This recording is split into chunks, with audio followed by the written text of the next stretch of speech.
Absolutely beautiful. Keep going. Slide.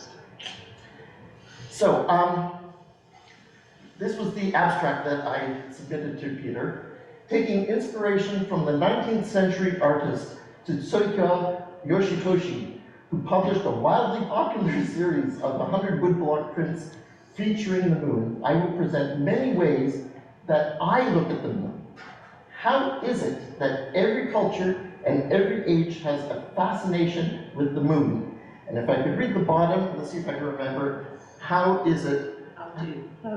Can you read it on your screen? Yeah. No, Oh, bother. just starts with a D. How do? The idea is, how does it, studying a celestial object, add value to my earthly existence? Okay, slide. So, as Peter just read out, my astronomical voyage actually starts at Camp White Pine in Ontario. And the whole camp, we never watched television, not all summer, but on this day, on July 20, 1969, we were all sat cross-legged in the senior rec hall, I think it was called. I'm looking at my sisters for confirmation. And there were 2 televisions there, and we saw this really fuzzy picture. And I hope that the people who were alive at the time remember that very night. And it had a profound influence on me.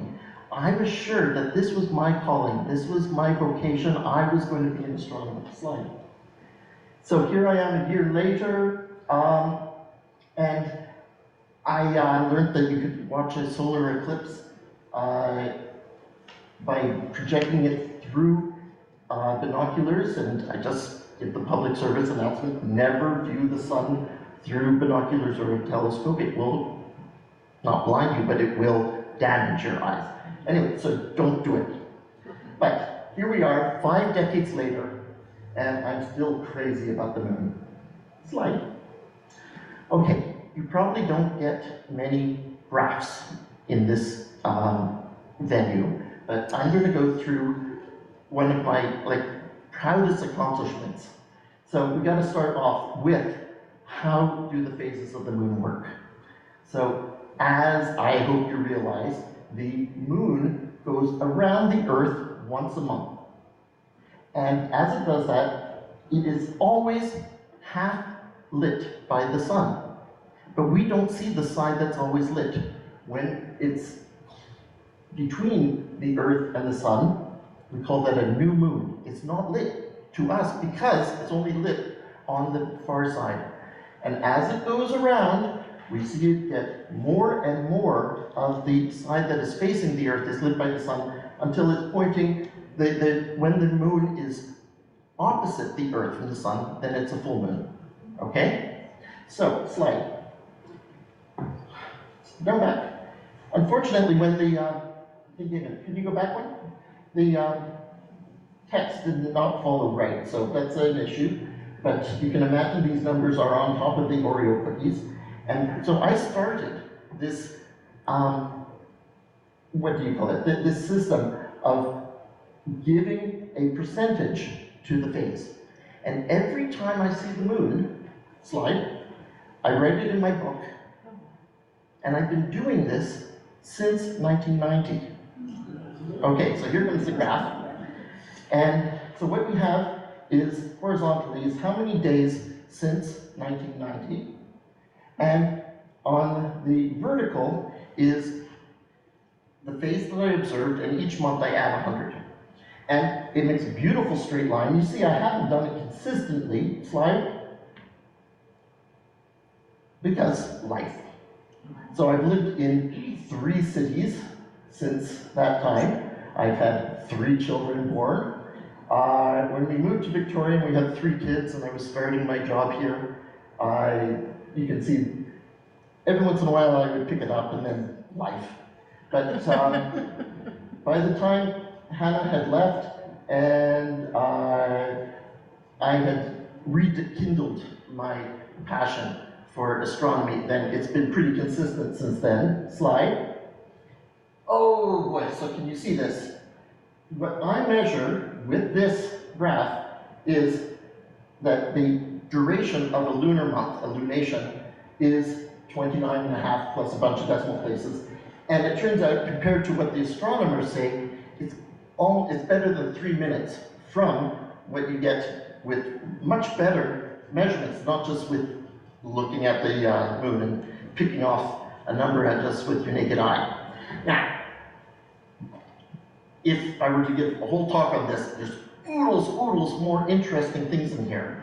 In fact, I've been invited to talk in Seychelles on Friday from the Sunshine Coast Center of the Royal Astronomical Society, and the whole thing will be about this. But just as an interesting thing, let's have a slide. So the Babylonian astronomers were awesome. And so 2,000 years ago, they had this number accurate to better than a second. But they also had other things which people are still trying to figure out how they knew without using clocks and other telescopes. And as part of this measurement, what pops out is the duration of the anomalistic month. I'm not going to get into that, but I got it to about within 3 minutes, which is really surprising for such a simple set of measurements. It just takes time. They had 500 years, I've had 30-something years. Slide. Okay, so now another aspect of the moon. I have become a sketcher. I am no artist, but I have found, slide, that sketching is a really wonderful thing to do. And it doesn't matter whether it's in a telescope or nature or just out of your brain. So for me, astro sketching forces me to spend time at the eyepiece. And it makes you look really closely at what you're considering and makes you think about it, and then you get to know your view. So the line that I like to give my astro buddies is the more you look, the more you see. And that is a general principle that I think we can all live by. Slide. So these are just a few of my slides. I have started this way of, I have these sketchbooks in gray paper, and I color it with the highlights with white and the shadows with black. And I find it helps me, this system. And the interesting thing, now a lot of people are copying my style, which is very satisfying. Boy, I could tell you so much about these different views. I'll just point one thing. In the first slide, you see a little X and it says Tranquility Base. That is where Apollo 11 landed on July 20, 1969. Okay, slide. This one, I like this one a lot because I was just sketching away and then this little black dot started going across the disk of the moon. And it must have been a satellite, very slowly, just moving across. And it's the sort of thing that I happened to have my eye on the moon at the very time that this happened. It was just one of those, wow. Okay, next slide. So when Peter said, we'd like to talk about the moon, and I said, how about we do it after April 8th? And he said, great. So the thing is, Eve and I went to Montreal. Slide. Just in case you're not aware, an eclipse, a total eclipse of the sun happens when the moon just happens to be exactly in line with the Earth. And you see its shadow on the surface of the Earth. And it's just this like 100-kilometer wide band. Slide.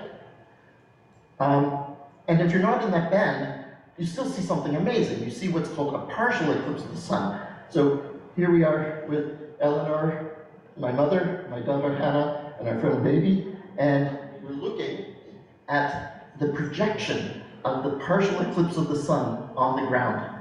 And it is really cool. You're actually seeing the motion of the celestial orbs right in front of you.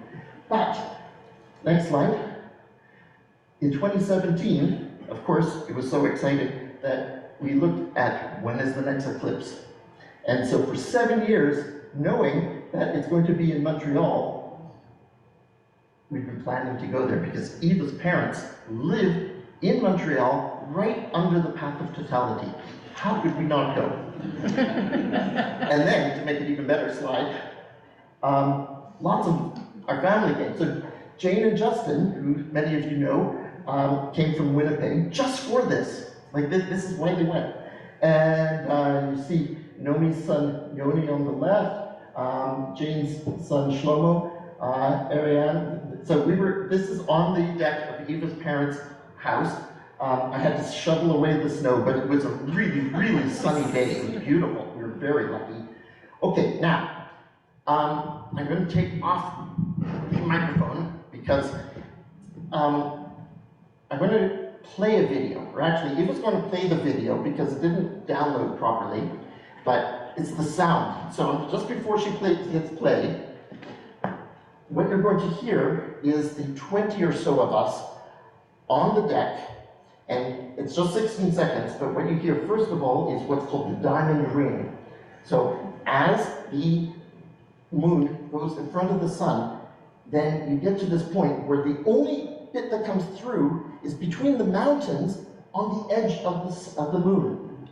And you just get this one little bit of sun coming through. And then you'll hear some hoots and hollers.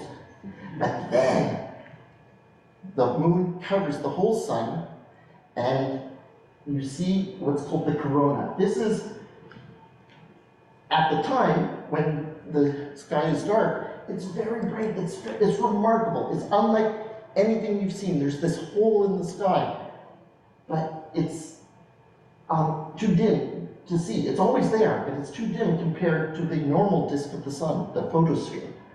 And so we never get to see it, except at these very rare occasions.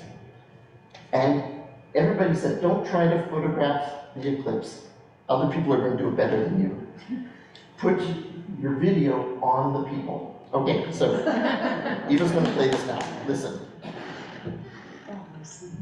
You might want to put. You don't have to see it. There's not much to see. I'm a visual girl. Okay. I'm just gonna look at it because it's right. Randy, maybe put the microphone right beside the egg.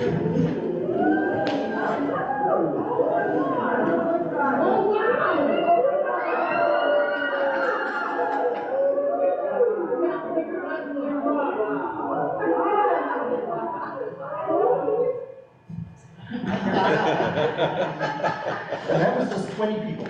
Millions and millions of people got to watch this one. See, here, there's a total eclipse of the sun every year, about 18 months on average. But most of the Earth is, ocean. And so not many people live there, you have to go there by boat, or it's in places where people aren't living. But this particular eclipse went right over the houses of something like 10 million people, and there was probably about 50 million people who actually drove to watch it. It's wonderful. Okay, let's keep going. Keep going. Next. Okay, so let's see. So, yes, I am a selenophile, or a lunatic, and people in my circle, my family and friends know this, and so they keep getting me moon stuff. And the thing is, I'm not tired of it. Yeah, Susie, for example, collects giraffes. I don't know if you're tired yet. No? Okay. Eva collects blue and white pottery. I collect moons, and people know that, and it continues to delight me. Okay, another aspect. Oh, this was the best present. The best thing was Eva and her friend Victoria did a whole concert of songs of the moon. Oh, It was glorious, and they asked me to illustrate it. Okay, which is my segue. Go to the next slide. Is Enkin's Daily Moon. So, here we go. Oh, that's saying that's my 15 minutes. Good. So, dismiss. The moon, go back. The moon represents the passage of time, illumination, the feminine, and world unity. I have been posting a daily moon since August 2014. Okay, so let's just see a few of those. Slide. This was the very first one. Slide. Second. Slide. This was from the International Space Station. Slide. A friend made this for me. Isn't that beautiful? Slide. Okay, so there's Van Gogh's Starry Night. Let's see the next one. Ooh, this was the next day. And this, nice and close up, that's the moon. Okay, New Yorker covers are super for pictures of the moon. But it's this next one, I think is my favorite of the 3,000 some odd.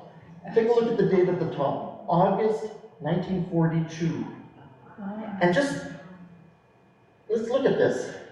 Here is a gunman on a warplane. He's got an awful job. He is not happy to be there, but he is inspired by the moon. And he can get some joy in the moment, despite his terrible situation and what he's about to do. This, as the cover of New Yorker, at the time that this was happening, that blows me away. Okay, slide. Songs, I love song sheets. Keep going. They're just beautiful. Keep going. The moon is a symbol. It's a symbol that every culture in every age has adopted. It's unavoidable. It is romantic. Okay, this was yesterday's. This is one of the best pictures ever of the moon. This is from the Basilica de Superga in Turin, and this particular photographer planned this for a long time to get this beautiful shot of the mountain behind Turin and the moon behind that. I just love it. Okay, this is a video which you'll have to go to Enkin's Daily Moon to see because it didn't download right, but it's pretty fun. But we're not going to do it. So, I just want to finish. This was that sentence at the beginning that didn't show up. My fascination with the moon indeed has improved my earthly existence. And that's where I finish.